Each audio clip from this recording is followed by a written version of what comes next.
Hello, everybody. Today is June 4th, 2015. This is the 27th. Hey, Devin, King Camel. Hello there. This is the 27th Mastermind call.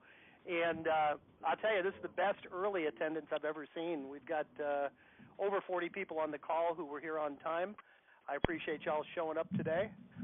Chad, we don't have a lot of news company-wise other than the fact that we are growing. Something to make you aware of, sometime in the next few days, we're going to switch over to a greatly improved, greatly enhanced website. So, we should not be down in the process, but if we are for a few minutes, please don't assume we went out of business. We're just enhancing our website and try to integrate all the tools we have more seamlessly into that. Chad, do you want to say anything about that, or does that pretty much cover it? That covers the website. I just wanted to say thanks to everybody who chimed in last week on after the call or during the call as far as interest in group coaching. I am working on kind of reworking how we do the probate mastery training and seeing how that's going to work in a group setting. So I'll reach out to each of you that said you were interested. If there's any new people on the call that would be interested in a group training, it will be 3 sessions on session 1, strategy, session 2, systems, session 3, sales. It'll be video recorded, kind of in an interactive group setting. And so just chime in on that post from last week if you're new to the group and you're interested, and we'll reach out to you once we've got it ready. Excellent. And we were saying, go ahead, Chad, something else? I was just going to say thanks to everybody for doing that, so it can help me keep everybody in order. Yeah, I think you had about 30 people respond almost instantly that they were interested. So this is a group that doesn't sit on their hands. I love it. You guys take action. Chad, before we turned the recording on, too, we were talking about every evening I go on the Facebook page or I get a notification, and Rabbi is always there. So he assured us he was only doing that during non-business hours. But I also wanted to mention that we had someone that somehow hacked into that Facebook group, and he was trying to sell us on his MLM, and I appreciate you guys making us aware of that. We got rid of him right away. I don't know how. You got a piece of my mind. He got a piece of Chad's mind on the way out the door. So if you see anything bizarre that doesn't belong on there, let us know about it. I don't know how these people, I always say these people that use their technology talents for either scams or to promote, outside products. Geez, if they would just concentrate on their own business, they'd probably do very well instead of trying to hack into groups that they weren't invited to. So thank you for the heads up on that.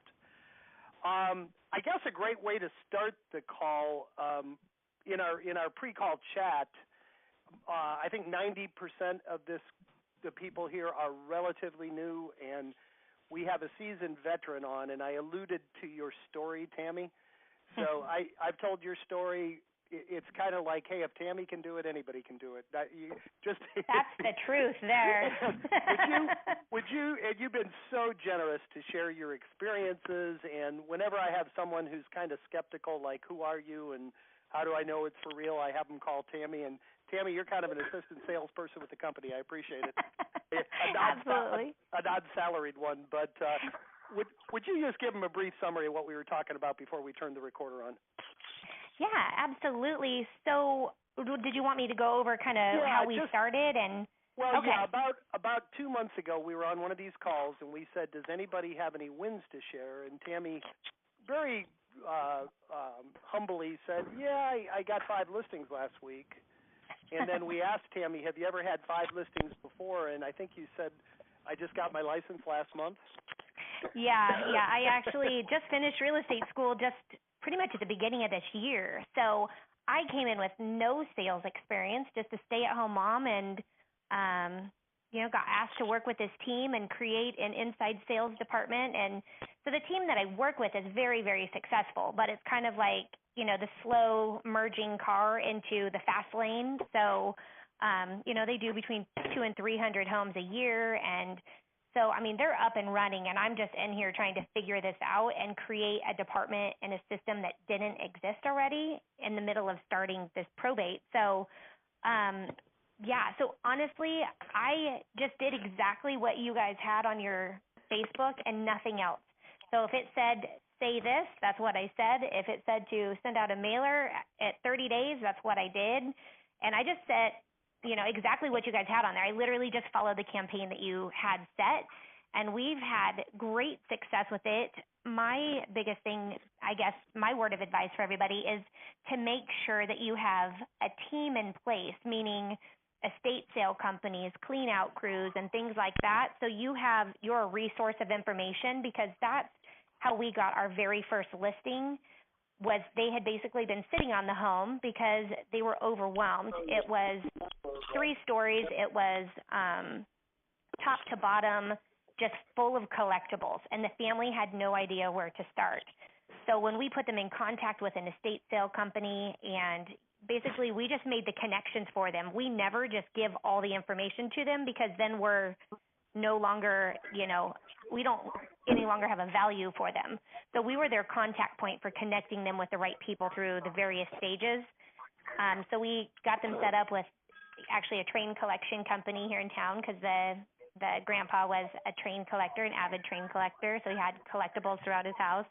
Got an estate sale set up, and we actually had the home sold before the estate sale even happened, because we circle prospected the area after we got the signed listing paperwork.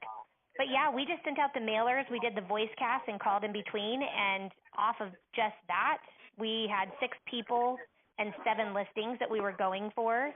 We ended up getting 5 of them because the other 2, one of them decided to live in the home, and the other one is just, we're still working with, and it's a potential, but basically the family is at battle. And so we're just helping to kind of be the mediator in that process. Well, that is great.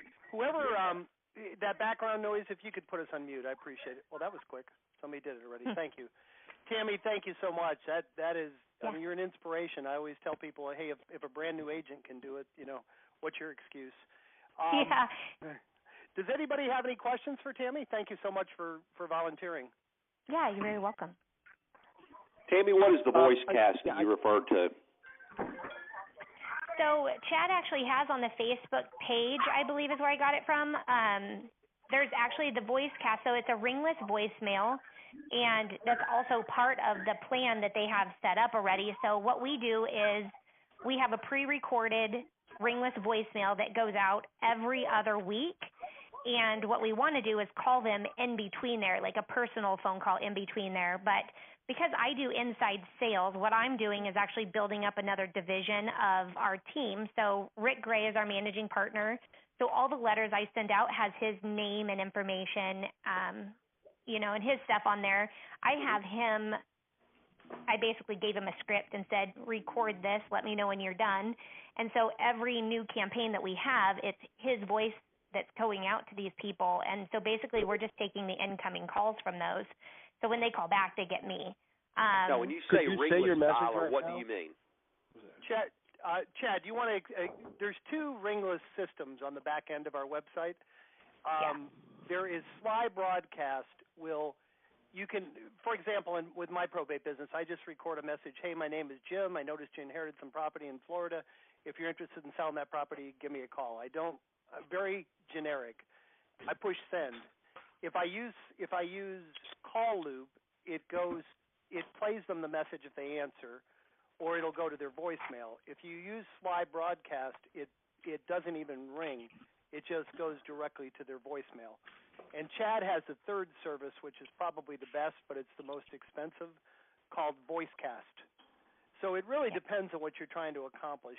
When I'm prospecting realtors, I use the Sly Broadcast because realtors all have voicemail. When you're prospecting potential, probates, you don't know their age, you don't know the demographic, I would use either call loop or voicecast because it's going to get delivered whether they have a voicemail or not. And how is it delivered if they don't have a voicemail? Is the question. Chad, how does voicecast deliver it if they don't have a voicemail? So if you guys, I encourage everybody to, if you haven't already, go look at the new version of the document called Campaign Outline and Scripts. If you look under the Files tab in Facebook, you'll see that. And I made a table because this question comes up all the time. I made a table that compares all three, and it's in that Word document. So you can see the cost, what type of phones it delivers to, and then also yesterday, I think it was, if you look at on the wall of the Facebook group, you'll see that like kind of what I've found from each of the services. So if there is no voicemail, or if it hits the phone tree, there's no phone system in the world that can deliver to something that doesn't have anything to deliver to. What we find is with Call Loop, you're going to get about 80% deliverability. The 20% are either going to be disconnected or phone trees or no voicemail. With voice casting, I get about 80% deliverability. It will hit cell phones and landlines. And most landlines are server-based voicemail, not like in-home answering machines. With Fly Broadcast, the technology is awesome. It's cheaper. It's a ringless voicemail, but it only gets about 30% deliverability because it's only going to cell phones. Got it. So but look at that table. There's links to each of the websites. So if you have deeper questions, you can click out to the website, but it kind of compares all three. Can I ask you one quick follow-up to that? Please, go ahead. I use the Mojo Dialer, and it's got the ability to drop voicemails. What would be the difference between that versus the other? With most dialers, and I haven't used Mojo, but most dialers you have to actually dial. I think you can dial 3 at a time, and then you can drop those voice. It's triple line dialer. Yeah, so the difference is you can upload a CSV spreadsheet with 10,000 names in it and click send one time. With Mojo, you would have to do it 3 at a time. And if you have low lead counts, maybe that's not a big deal. But for the people like Andrew Marconi that have like 1,500 a month, probably wouldn't be too logical. Makes perfect sense to me. Thank you. I wanted to. Question? Yeah, go ahead. Question, sure. Tami, could you tell us right now what that message is that you guys leave when you do this voice cast? Yeah, so we have, different ones that we send out depending upon what letter that has just gone out. But basically the first one, he just says, "Hi, this is Rick Gray from Agents with a Smile at Keller Williams Realty Boise.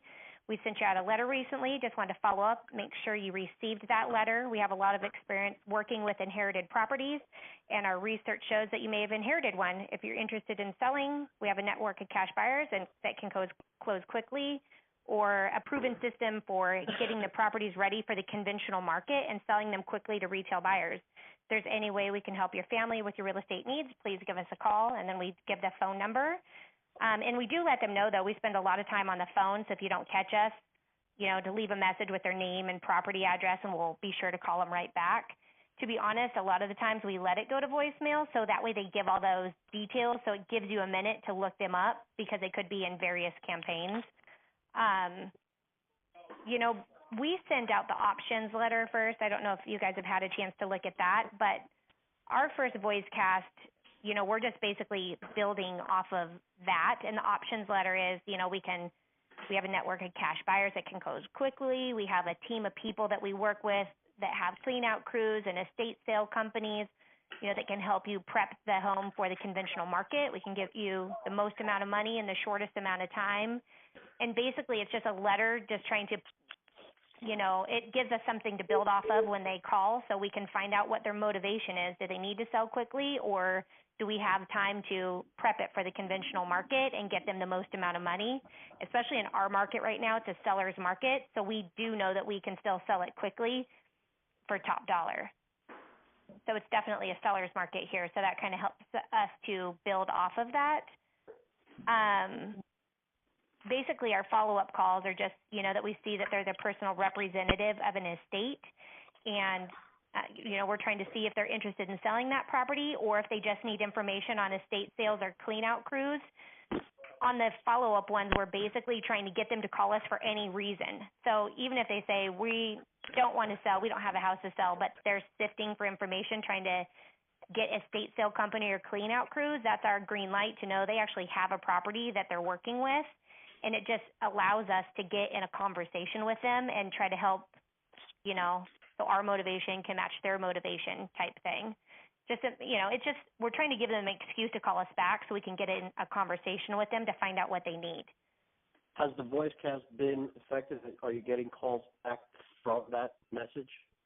Yeah, actually, that's all of our calls. To be honest, I said, we just hired 2 more inside salespeople, and we have 2 more starting at the end of this month.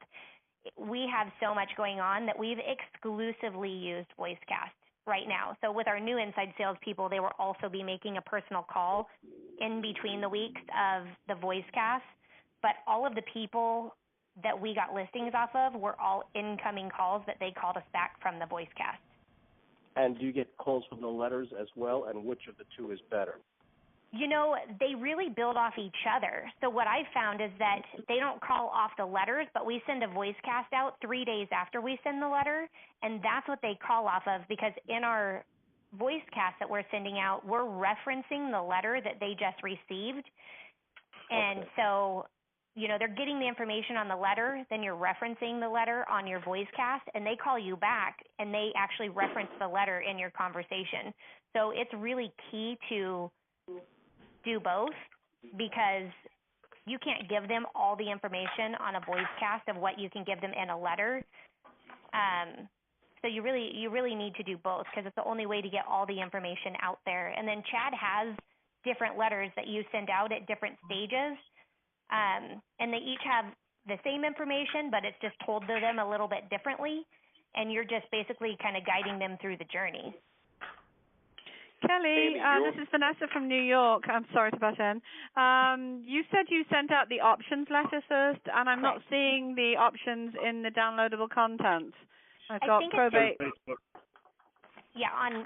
Facebook. I believe it's just, is it titled options letter, Chad, or is it just titled letter 1? I'm not sure what. No, it's probate options letter. Okay. Thank you. By the way, that's one of our reasons for upgrading the website. We're going to have all that data available everywhere. We're going to kind of merge all the data together, so you won't have to look 2 places in the future. Would you be willing to share the scripts of your phone messages, your voice blasts? Yeah, they're exactly what Chad's are. Okay. So if you look in the verbatim. And Thank you. I was just going to say, I just want everybody to know this is nothing that I came up with myself. I had nothing to go off of. I just copied what Chad had and put our logo on it. Okay, thank you so much. Everybody has access to everything she's talking about. And for the purpose of this group, I keep all that in the Facebook Mastermind group under the Files tab. So in that written document, there's inbound call script, outbound call script, voicemail script. If you scroll down the wall of the Facebook page, you'll see role play calls, as well as a few times I've shared like the MP3 file of what my voicemail is. So you can actually listen to our voicemail. Some other people have written out their scripts on their voicemail. That works really well. So just take some time and scroll down that page quite a ways. It's kind of good stuff. Hey, Thank you very much. You're very welcome. I wanted to share, Tami, you were something that it's kind of an aha idea that someone shared with me a couple hours ago. Tami, you mentioned the estate liquidation company that comes out, and on the last call, Chad was saying you don't necessarily need to show up for that. They have security and everything. I was doing a call a couple hours ago for a very successful coach, and matter of fact, the lady from Las Vegas, I don't know if you're on this call. Are you on the call? I guess not. I just thought this was something that had never occurred to me. She just did a probate when they scheduled the estate liquidation company to come out, and the estate liquidation company did an auction. Her and her 2 associates showed up for the auction. She said she met 13 of the neighbors and listed 3 of the neighbors' homes, because who's coming to an auction in the neighborhood? It's the neighbors. I just thought that was a really interesting thing, that you don't have to go, but what a great way to network with the neighborhood by showing up and just kind of milling around and talking to the people that are showing up to bid. Yeah, actually, just to build off of that, we actually so that was one from a couple months ago, one of the ones that we did, the estate sale company and all of that. First of all, we put a coming soon sign on the property immediately. So when they had the estate sale, people could see that the house was also coming onto the market soon, and that's how we sold it.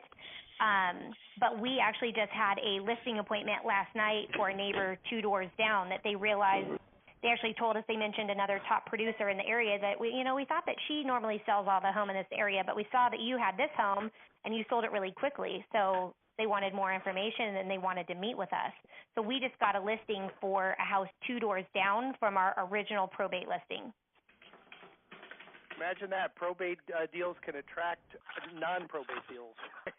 And this is in an area that nobody sells. This is a part of Boise that I genuinely have a list of people on my wall that said, if you ever get a listing in this area, call me because I want it. I don't care how many bedrooms, how many bathrooms, how big it is, or anything. So we'll have this house sold before it's ever even on the market.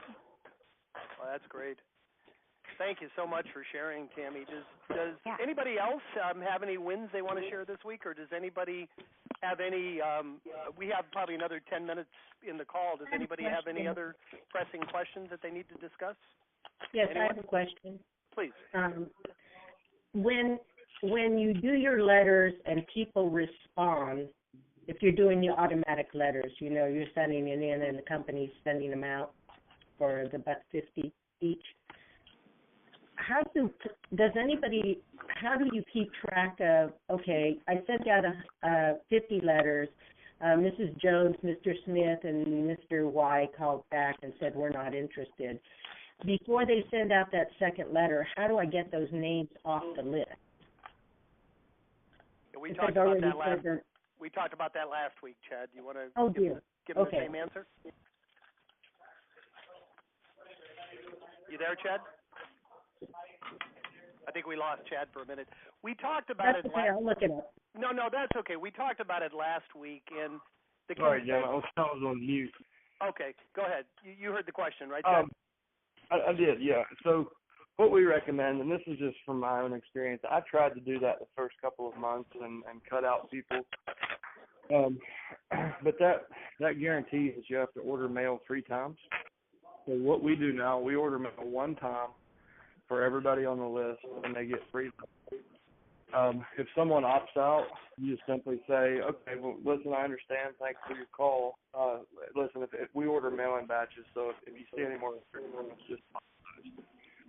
And then that keeps you from having to manage, because at month 3, when you have 3 lists and 3 letters for each list, you're going to be managing 9 mail orders, and it can come over.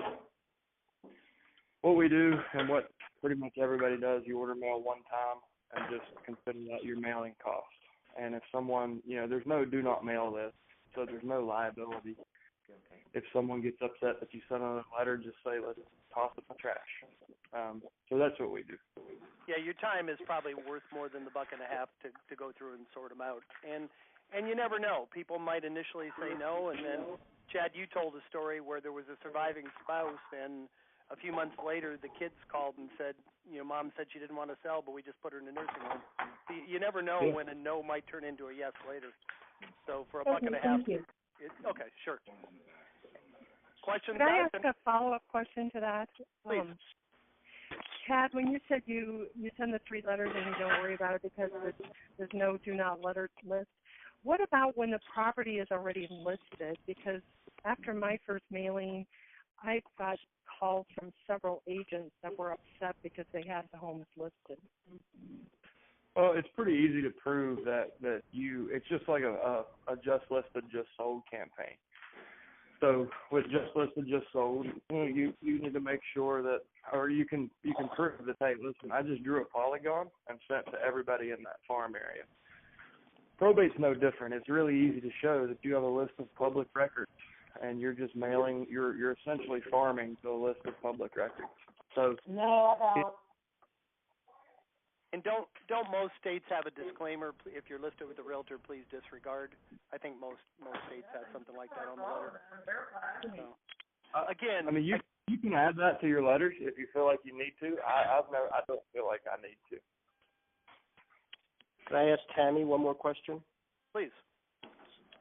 Are you doing your mailings yourself, or are you doing them through all the leads? We are currently doing them ourselves, but I don't actually do them myself. I actually have one of my teenage kids comes in, and we just have the letters pre-printed, and they do it for us. So we do it in-house just because of that. You know, we can do it pretty inexpensively, and it's just a little side job for them. So if we didn't have that resource, we would definitely be using the mail house because, like they said, once you get to month 3, it's a lot. It honestly, we don't get a ton of leads every month, and it just snowballs into, you imagine you got, 2, 3, 4 campaigns going, and you've got letters going out to all of them. You have phone calls that have to be made every week or voice casts that has to go out every week. If you don't have a resource like that, I mean, I have 2 teenage kids, so, they're just looking for side jobs because they do sports and things like that, so they want to work but can't work conventional hours. And so I use them for that purpose, but otherwise I would definitely use the mail house if I didn't have that resource. Can I ask a follow-up question? This is Anna from Florida. Sure. Tami, I came in on the end of you going into an explanation of making the phone calls. I'm going into my 3rd month here, and I'm doing the follow-up phone campaigns. The first set I had an assistant do, and she was making phone calls through slide dial, and that wasn't really working very well because we had, a lot of house phones, not cell phones. So we were investigating Voice Logic, but it turned out to be a little cost prohibitive. I was talking to Chad. What are you spending on voice on the voicemail, and how are you doing that? Right now, three months worth is under 500. Is going to be under 500 calls. But say we get up to 1,000. I think. Can you give me an idea of what service you're using and what's your cost on that? Yeah, we actually use Voice Logic, so that's who we use. So, for example, it's $35 per voice cast. So if I have a few different people that are at different stages, the hard part is if you don't have a mass amount, the cost per voice cast, a voicemail message? Yes, so $35 for voice cast, but you can have as many people as you want in that voice cast. For us, what we looked at, for example, we bought in quantity of 10, so we would get a discount. So we bought 10 voice casts at $35 each. For us, we figured at the cost, I don't know how much that works out to per lead or, like that, but for us, we figured 10 voice casts for, $350. If we get one listing off of that, that's, pennies on the dollar for the cost, per lead. So it's well worth it, and you'll definitely get listings off of each campaign as long as you're persistent and you just follow the campaign that's set basically with the mailers and the voice cast. Excellent. We probably have time for maybe one more question. Chad, you had a comment? I was just going to say, as far as any of these dialing systems being expensive, sit down and do the math. The average beginning ISA can probably replace 80 calls a day. And even if you're paying the lowest ISA wage you can find, call it $10 an hour, and you have 80 leads, you're going to pay somebody to sit there and pay $80 for a round of phone calls. You can do it for $35. And you have the rest of your day left for follow-ups and listing appointments and everything else. So it's not as cheap as doing it yourself, but if you look at the value of your time, it's an incredible way to prospect if you can't sit down and make all those calls, and it's certainly going to be cheaper than paying somebody else to do them. Excellent. Last question of the day. Who has a pressing question?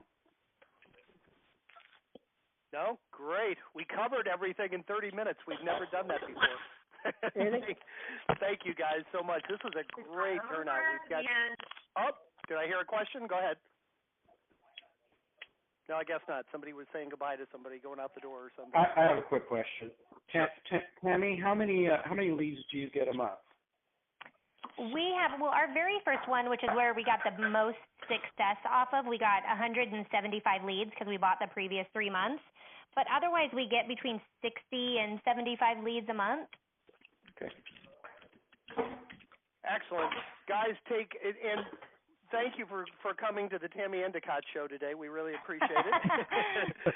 Tami, we love it when you show up. I know you can't do it every week, but thank you so much for being so giving and so willing to share. And You're very welcome. This is just a great group of people. We're all committed to our mutual success. If you guys, you know where to find us if you need anything before the next call. I'd say go out and come up with a success story and share it with us next Thursday. Guys, thanks for showing up. Have a great week. Have a great day. Bye-bye. All right, take care.